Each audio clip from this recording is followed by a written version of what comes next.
Hey, welcome to the Swinetime PodCast, video edition, and also on Anchor app today. We have a special guest with us today, one of my favorite people in the history of my life, Coach Mike Dehart. And if we recently did a short documentary on my comeback to wrestling at the Spatola Classic. I hadn't wrestled in over about 20 years, and Coach inspired me to wrestle again. And the documentary is called I Cleaned My Room, and we also did a podcast a couple months, like 3 or 4 months before the tournament together, where Coach, you were talking to me about my finger and getting better and over that, and my we kind of set the groundwork leading up to the tournament, yeah, what to do and the training and the schedule, and kind of a lot about mindset because wrestling, so much of it is your mindset in sports or life. Life requires it. That's why people that do sports at a high level usually succeed in the world, a lot of them, just because of that mental toughness. Yeah, that's something that you take with you for everything you do in your life. I know that when you're coaching the kids here, and that's one thing that you teach your kids, is that yes, you will wrestle high school, hopefully college, but the discipline, the things that you learn through the sport of wrestling, the waking up early, the eating right to keep your weight, those things translate into whatever job a person could have in the future with their life. And so what did you think? Were you happy? I loved the way our documentary came out. Oh, everybody was excited about it. It's funny to see, myself in something like that, you laugh, and but so many people watched it, and there's so many little tiny life lessons that you presented throughout the movie, and it was good to capture that. Anybody that watches it's going to see, have something that relates to their life. I think it really does. Somebody's going to go, oh wow, and maybe they'll see that how we approached conquering something like that. Mm-hmm. The mentality that you had to have, and that wrestlers that we have. So I thought it was great. Like I said, so many little tidbits, stuff to laugh at. Yeah. And I don't know anybody that didn't watch it whose eyes didn't water up on a couple parts. Yeah. So great thing there. I try to get that to everybody that I meet. I'm like, hey, get on YouTube, check this out. Here's something I was involved in. You want to know what I'm about as a wrestling coach? Well, here's a guy that exemplifies everything that my barn was supposed to be about. Yeah. And you came in as a kid, you weren't some superstar. You traveled, whose parents are like, hey, here's my stud kid, you started from scratch. I was the opposite of that. I was probably one of the worst kids that started with you. I don't know if but I was pretty bad. Oh yeah, you were right down there at the bottom. Definitely the bottom of that group. Yeah. So, but the neat thing is that it's great to go into Covington's wrestling room, and if you do 20 years later, 22 years later now. Yeah. Your name's still up there a couple times. Still up there. So for some of the, school records you set. So that just shows that you did the sport at a high level and gave, good effort for it. So. Yeah. And I think we want to give a shout out to our friend Ishmael lots. What a job. What a job. He's our filmmaker. He came all the way from the Netherlands. I mean, he was in LA, and we were doing I was doing a comedy show, and he's like, man, this feels like a documentary. I said, well, I'm about to do a wrestling match. That's a real documentary. And then while we were filming, I thought we'd just come here and film the wrestling tournament. But Ishmael was like, I think I'm going to call it I Cleaned My Room, because that part of the story took such a big part of my wrestling, and making it to state, and then coming back here again and facing things from my past again. And so we found, within our documentary, another documentary, Yep. He nailed it. He nailed it.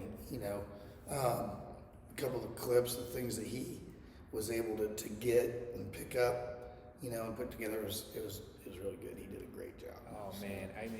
I feel like really fortunate to have had a friend that A, is so talented, and B, that captured that particular moment of my life.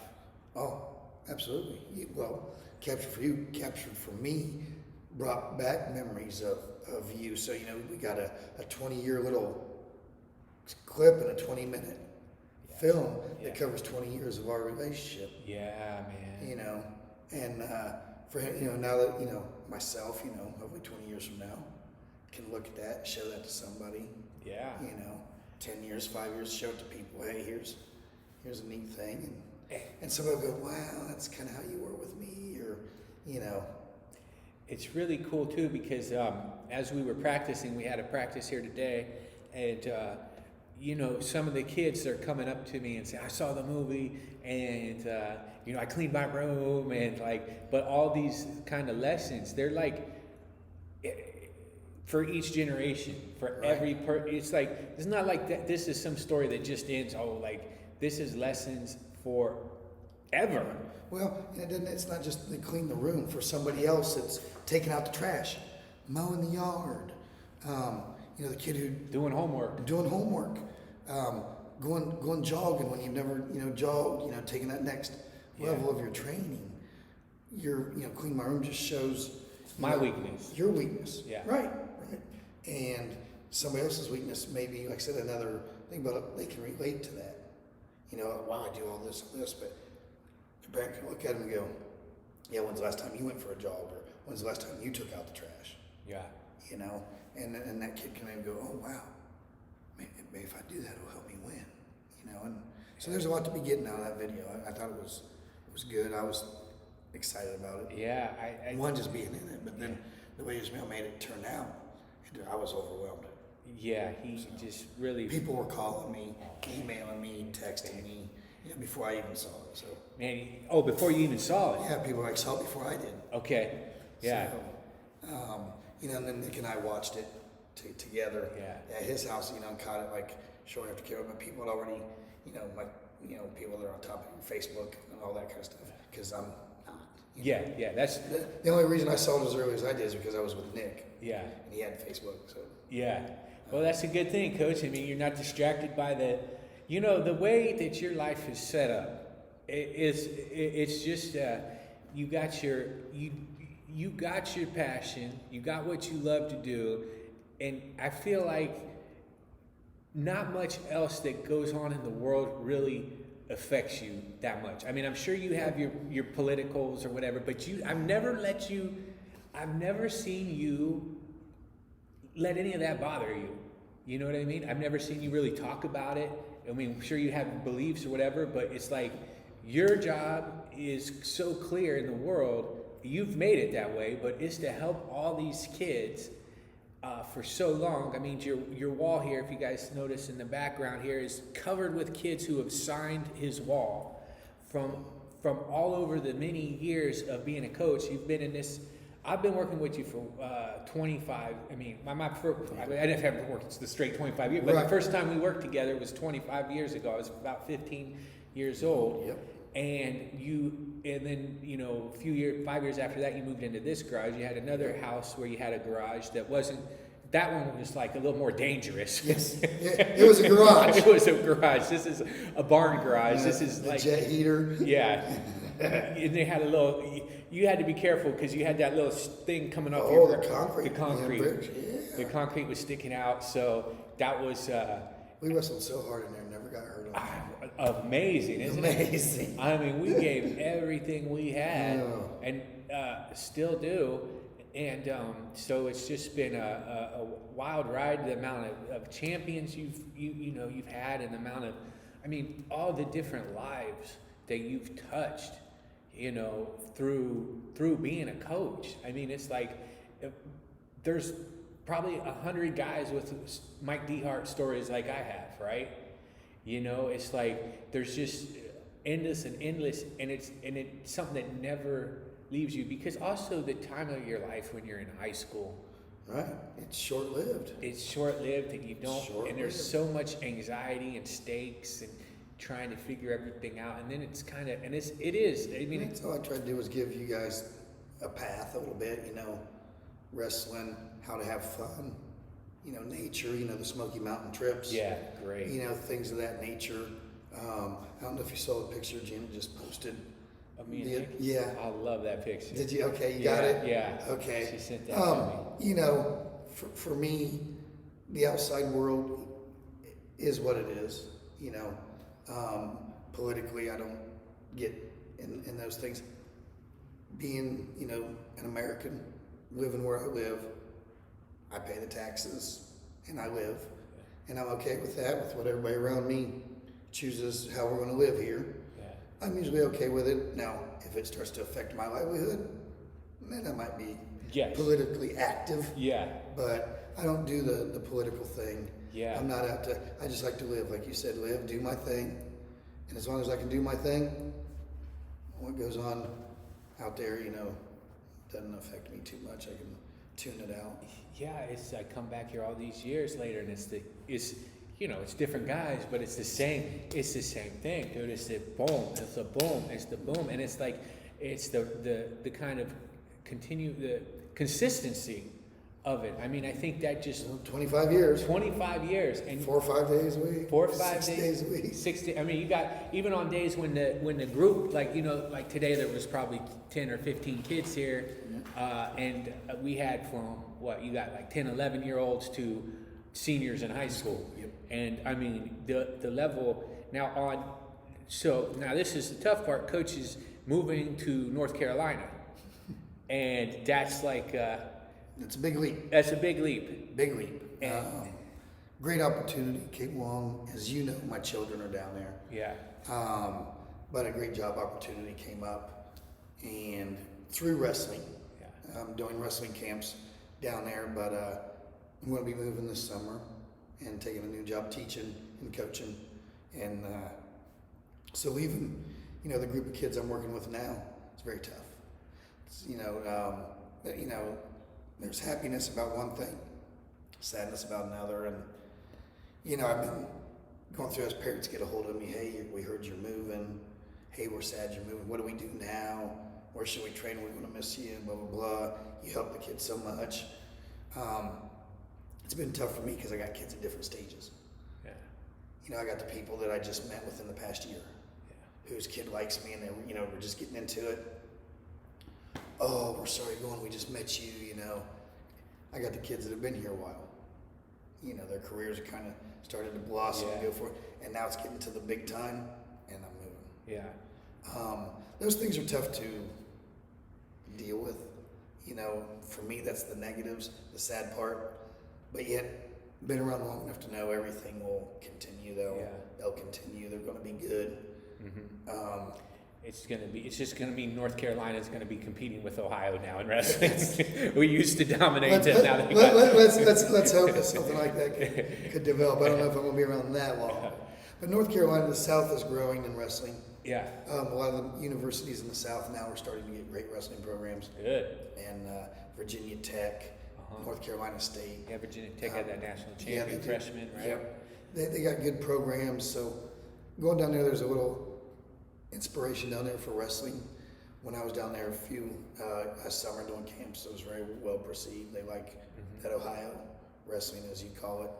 And I love the Smoky Mountains, as you know. Yeah. Took you down there when you were in high school. Yeah, beautiful. And over the years, taking all the kids. Remember we went down there that one time, and that couple was. Yeah. We almost saw something that I wasn't ready to see. You and Nick didn't get to see. Yeah. I stumbled upon that one. Yeah. They were surprised. Yeah. They thought the whole place was empty just to them. To them. They thought it was their part to go ahead and drop trowel and have a good time. Yeah.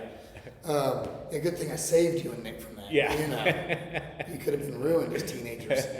But that was that trip. Yeah. Yeah, and Nick is our buddy Nick Spatola, who coaches now in Cincinnati. He's got his clinic. And now here's what's really cool, man. He says that everything he did is because of you. So he started his camps and training, and he has a facility out there where they go 4 or 5 days a week, right? Sure does. And he has about 50 kids that he trains. And he was so inspired by Coach Dehart that he that's what got him to do it. I mean, he wrestled at Indiana University, and now he coaches, and he set his whole structure up based on how you do it. Very similar. You know? I mean, Nick does it as a business, you know, so there's things that run structurally different. But basically, if you would have looked at this wrestling barn and look at Nick's wrestling facility, you'll see all the same things. The Schwinn Aerodyne bikes that's over there, a treadmill, the big bounce, you know, workout balls, you know, jump ropes, kettlebells. You'll see all those things at Nick's that are also in here. That wrestlers use to train. And we both like to keep our gym to about 25, 30 kid capacity, you know, for individualized, you know, learning. And so, and Nick's just turned his into a great business, and he loves wrestling. You know, he holds tournaments, camps, and regular training for all age levels of kids. And so, just we're so proud of him and what he's done with wrestling. You know, not many people can do that. To make a life of it. I mean, you know, and I, you know, when we were here for the practice, it was your final big practice, which was on Saturday. You know, you're gonna, as long as this is open, I know you're gonna have. You got like a few more days left, so you probably have there's been some last. This might be the last practice. But that was the last big one, the kind of farewell practice, and you've run a couple others since you're still here to kind of, you know, because that's your passion. And well, the kids and parents went on the mat. You know, as you can see today, you know, we had like 16, 17 kids come in and wanted to wrestle, and you know, several of them very good kids, you know, ready to get back on the mat. And I just want to give them every chance till I roll these mats up and put them in the truck. You're taking these with you then? Cool. So to have down there, to start my club down there. And you said something that I really respected, and I know it was true, is that you said that, you know, you were telling about John Asbury being your first wrestling client, first kid you coached. Right, and in a private lesson. Private lesson, and you said that his mom would pay you in a Subway sandwich. Correct. And you were okay with that, and then she finally paid you, gave you what, $5 or $10? $5 and a sandwich. $5 and a sandwich. And you said that you actually had a hard time taking the $5 because you loved coaching so much. Right, I didn't at the time, you know, being young and stupid. You know, but you know, just, and even what I do here, you know, I charge fees, but go compare my fees to any other camp, club, and mine are, you know, almost half of anybody else's. So for me, it's never been about, you know, milking, you know, as much as I could for anything.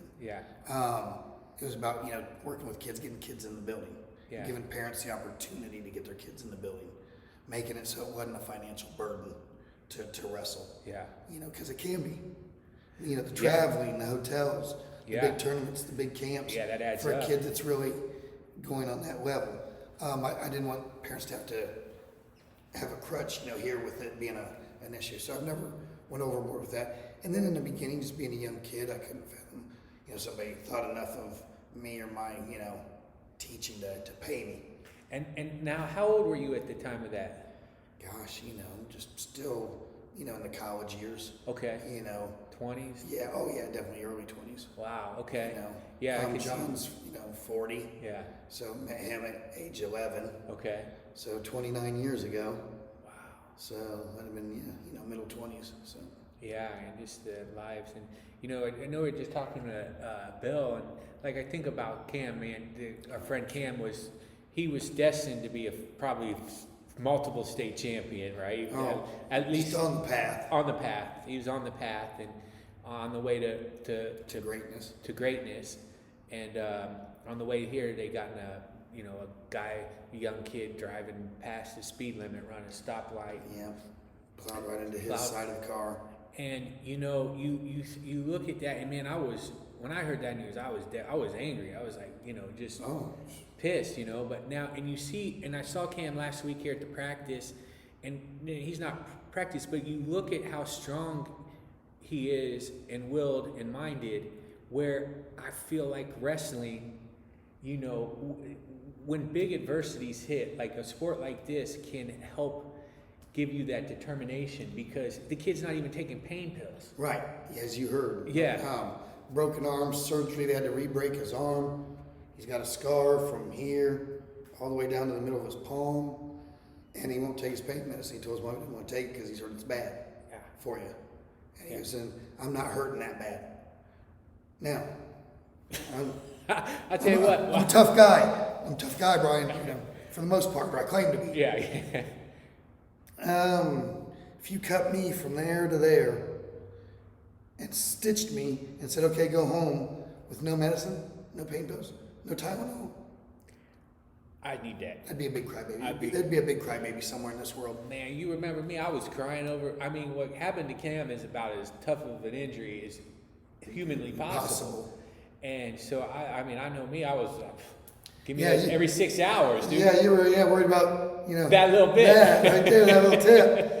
And just the tip. And then look at Cam's scar. All the way up and down. That's man. it. Yep. So. And I think that, that wrestling, this garage and this thing, builds people to a place where when adversity hits, because it hits everybody, there's no way to, I don't know, maybe there are some people that get through unscathed until they die, but well, they're not doing anything. They're not doing anything. They're sitting inside and not going out and experiencing, or, but I think that I kind of like, it's so positive for me to see that he is fighting, Fight? Oh, that's the word. Yeah. He's not taking it sitting down. He's not hoping. He's not wishing. Yeah. He's like, I can't do that. Watch. Yeah. He's riding a bicycle in less than a year. Yeah. Riding a bicycle. He was in a coma, right? Yeah, he was in a coma. Yeah. His injury, that people that have equal injuries to his over the years, it would take 2 to 3 years for even one that's very aggressive to be where Cam's at in less than a year. Yeah. It's just been amazing how the doctors, the nurses, therapists, they all just have to redo their charts when they work with him. They want him to do 10 of something. Well, he does 20, and they're like, we weren't supposed to do that for 2 weeks. I just did 20. So now they're 2 weeks ahead. And he's just been like that with everything. Yeah. As you saw, just. Yeah, it's just amazing. The work's not done. Yeah. There's a long road ahead of him, but man. But it's just that winner's mentality. Yep. It's like how that all that. I mean, this kid was just on his way to legendary. He was very. He was in 7th grade. I didn't like wrestling. Right. I did not like wrestling. He got my leg every single time. Yeah, and then, he doesn't like go. He's strong.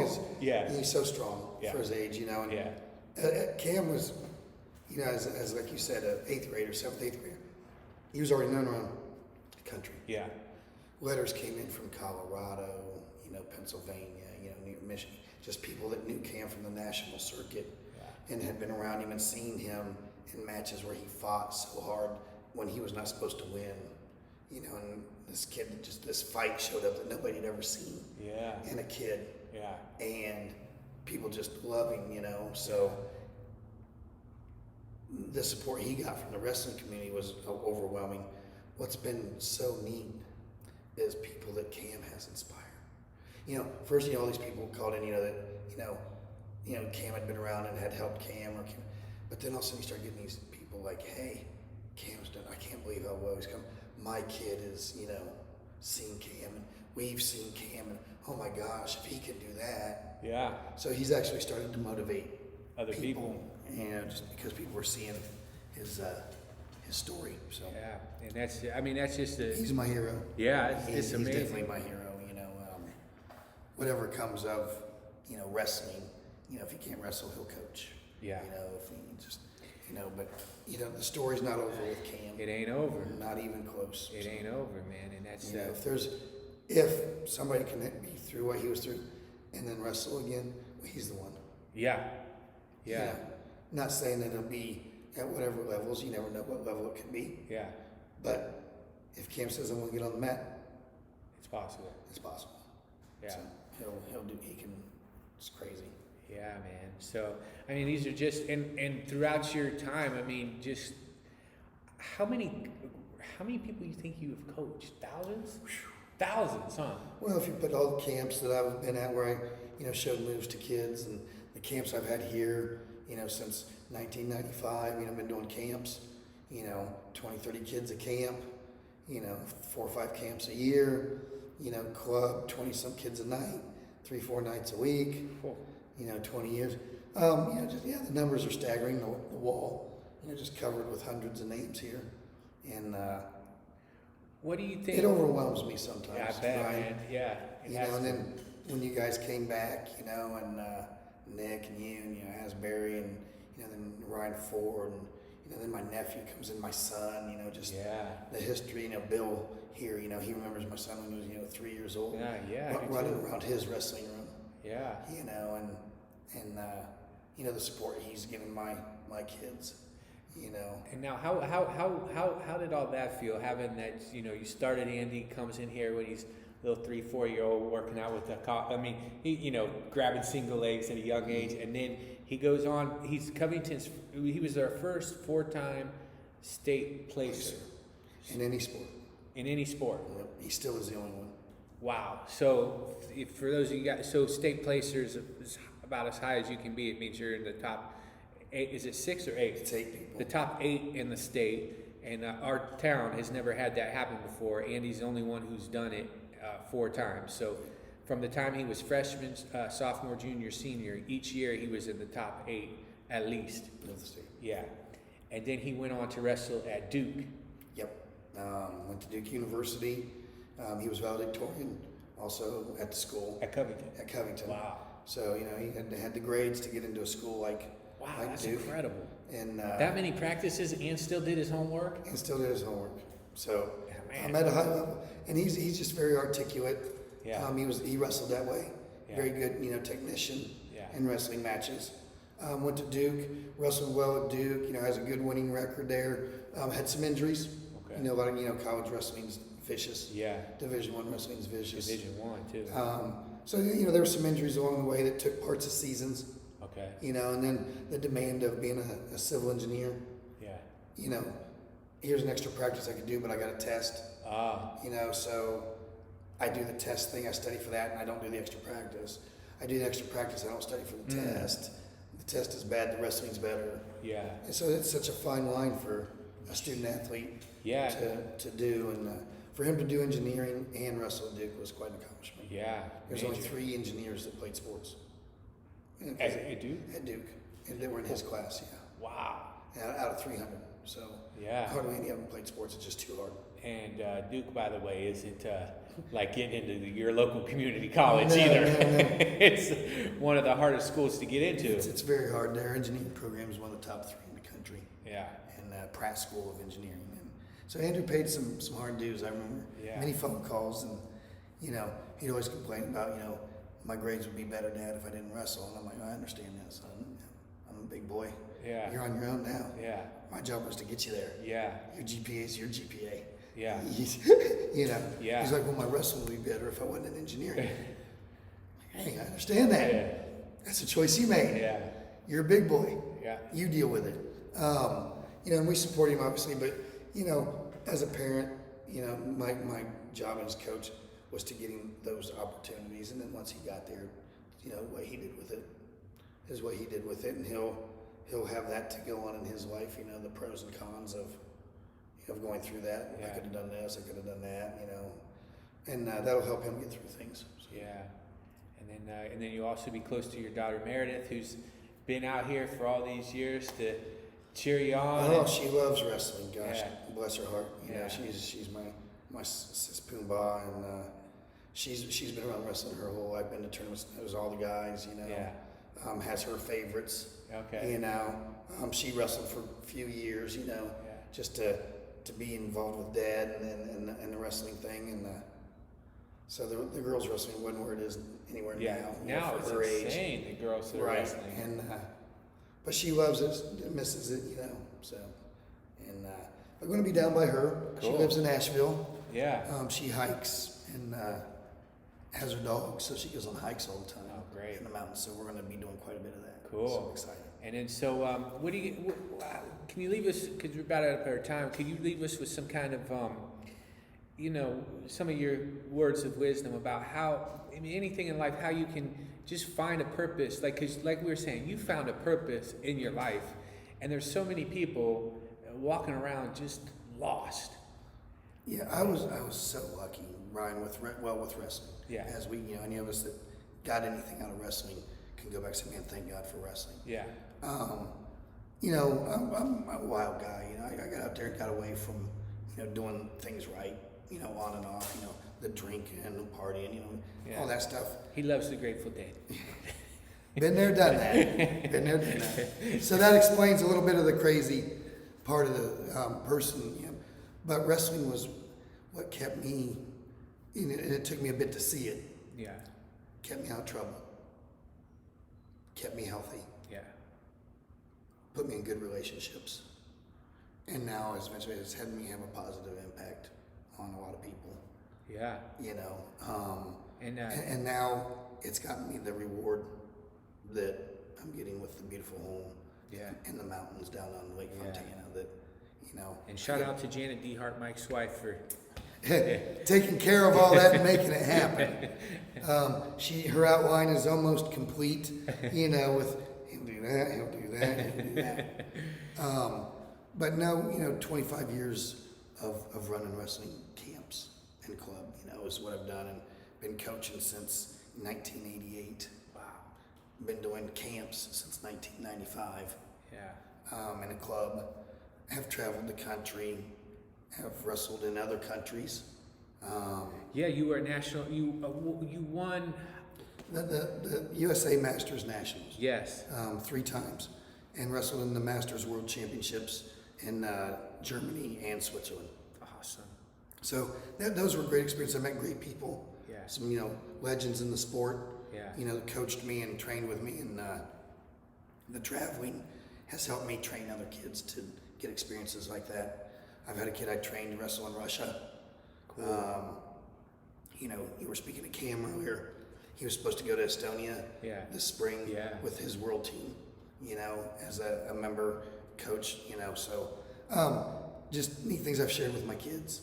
Yeah. And, now everybody's, said that I'm moving, going away, but I had to take a look, my age, we vacationed there forever. Like I said, take you there 20 years ago. Yeah. What do you do things for? When people retire to go live their dream, I got a chance to go live my dream a little bit before I retire. That was. With the new job that's coming in North Carolina. Yeah. I'm still going to coach wrestling for a while. Yeah. I'm still going to be a teacher. Yeah. It's just when I come home, I can go hiking, kayaking, mountain biking, whitewater rafting, 4-wheeling, fishing. Yeah. All those things. Yeah. I can do when I come home. Yeah. And the home I bought's on top of a mountain, overlooking. Cool. So it's a neat thing, and I'm in a great place that I love. I've got some nice friends down there. Be a lot closer to my children, which soon going to be a grandparent. Next few years, I reckon, since Andrew's married. And Meredith's headed that way. Didn't want to be a grandparent that was multi-states away. Okay. Fair enough. You have to take a look at those things. But do you just want pictures on your refrigerator and see them 1 week in the summer and at Christmas and Thanksgiving? Yeah. Or do you want to be at the game and going to Dairy Queen after the game's over? Okay. Well. Yeah. You know me. Yeah. We're at Dairy Queen. Yeah. Right. Papaw's got it. Those are things I look forward to. Yeah. I don't want to slow down as far as being active like I am though. Yeah. With the wrestlers and the people. I'm still young. I mean, it's wild. Your coach is 54, and I don't know anybody who works out more than you, dude. It's like, and we were talking about. I was asking him on the way. Well, maybe we can talk about your nutrition plan. He's like, well, what? It's not the best nutrition plan. I've eaten too many donuts in my day, and I've drank too much Mountain Dew. I've never met anyone who drinks more Mountain Dew than you, Coach. It's bad. They say it stunts your growth, Maybe. but I haven't seen any proof yet. Coach I am 5'4". 5'4" on a good day, so it really hasn't slowed me down. But no, eating good is huge. When I eat good, but I also treat myself. Ice cream and donuts and things. I like to eat stuff that's good and enjoyable. But, in the most part, when it comes to training, why is my body still like this? Because at night I still eat, chicken, pork chops, green beans, Okay. milk. I get my nutrition in me. Yeah. And just to make sure my body can stay healthy. Yeah. You know, I can tell when I junk food it too much. You know, when you've had too much pizza, and you haven't had that good meal, you know, I'll be like, I'll get the fridge, get the vegetables out. Cool. You know, get busy, go get the steak, go get the pork chops, you know. Yeah. And have, you know, green beans, everything, fruit, and then, you know, totally energize my body. And I think that's important people understand how much food dictates your body. Young kids don't eat right. Yeah. They skip breakfast, admittedly. You know, they gorge late at night, sleep on it. Usually that's not the best food. Mm-hmm. You know, they do eat good meals, most of them, you know, but if they realized, you know, that if I eat a little bit of breakfast, how much more alert I'd be from 8 a.m. to noon. Yeah.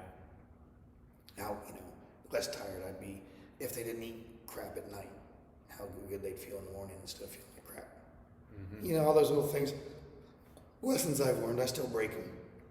You know, get caught up with a box of Cheez-Its and, you know, a soda pop at, you know, 10 o'clock at night and then wonder why, you know, you get heartburn or feel like shit the next morning. Next day, yeah.